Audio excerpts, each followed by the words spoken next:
मी रवींद्र दत्तात्रय गिरी, मुक्काम पोस्ट निंबूत, तालुका बारामती, जिल्हा पुणे येथील रहिवासी असून मी 2 पाय व एका हाताने म्हणजे जवळजवळ 100% दिव्यांग असून मला दुसऱ्याच्या आधाराशिवाय कसलेही हलता येत नाही. मित्रांनो, कोरोनाच्या अगोदर म्हणजे 2020ला मी एक छोटंसं हॉटेल चालू केलं होतं. त्या हॉटेलचं उद्घाटन आपल्या महाराष्ट्राचे लाडके उपमुख्यमंत्री माननीय श्री अजितदादा पवार साहेब यांच्या शुभ हस्ते केलं. पण करोनासारखी महामारी आली आणि माझं सारं कसं उद्ध्वस्त झालं. त्याच्यानंतर जी मी आर्थिक अडचणीत फसत गेलो त्यातून मला बाहेर पडण्याचा चान्सच भेटला नाही. कारण करोनाच्या अगोदर मी काही स्थानिक पतसंस्थेच्याकडून कर्ज घेतली होती त्या हॉटेलसाठी व ती फेडता फेडता माझ्या अक्षरशः नाकी नवाला आहेत. सध्या त्या संस्थेचे वसुली अधिकारी व चेअरमन मला पैसे भरण्यासाठी सतत तक्रार लावतात. लवकर भर नाहीतर तुझ्यावर कारवाई करू असा दम देतात.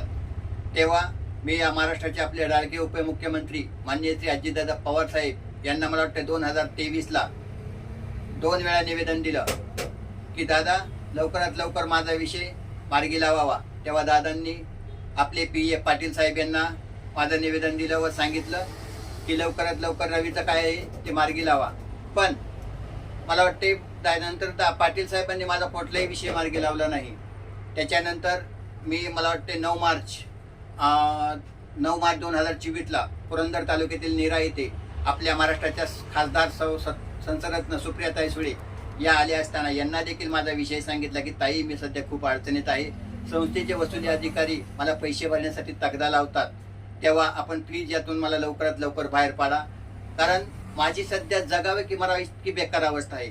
घरात माझी वयस्कर आई ती देखील मणक्याच्या आजाराने आजारी आहे. घरातील सर्व खर्च दुकान सगळं मलाच बघावं लागतं. तेव्हा आपण मला लवकरात लवकर यातून आर्थिक अडचणीतून बाहेर काढावं व मला नव्याने जगण्याची संधी द्यावी. पण ताईंनी माझा विषय समजून घेतल्यानंतर त्यांचे PA सुजित जगताप यांना माझा विषय मार्गी लावण्यास सांगितलं. पण सुजित जगताप यांनी मार्गी विषय न लावता फक्त मला ह्या नंबरवरून त्या नंबरवर फक्त फिरवत राहिले. पण कोणताही माझा विषय मार्गी लागला नाही.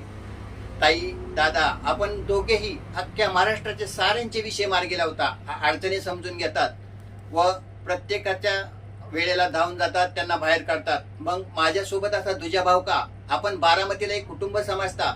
मग त्या बारामतीतील कुटुंबातील मी देखील एक घटक आहे. मग माझ्या बाबतीतच हा अन्याय का केला जातो?